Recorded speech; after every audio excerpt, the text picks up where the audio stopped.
రేపు వైశాఖ మాసము శుద్ధ పంచమి అండి.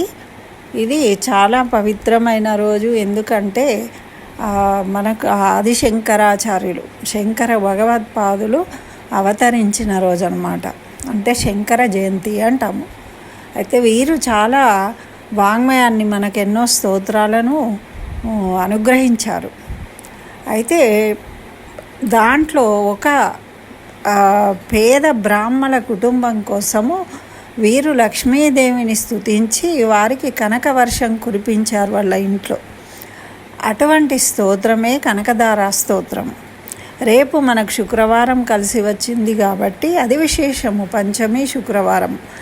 అందుచేత అందరూ కూడా ఆదిశంకరులను ముందుగా స్మరించి నమస్కరించుకొని లక్ష్మీ అమ్మవారిని యథావిధిగా షోడశోపచార పూజ చేసి దీపధూప నైవేద్యాలు సమర్పించుకొని ఈ కనకదారా స్తోత్రాన్ని 5 సార్లు భక్తి శ్రద్ధలతో పఠించినట్టయితే మనకు సంపదలు కలుగుతాయి.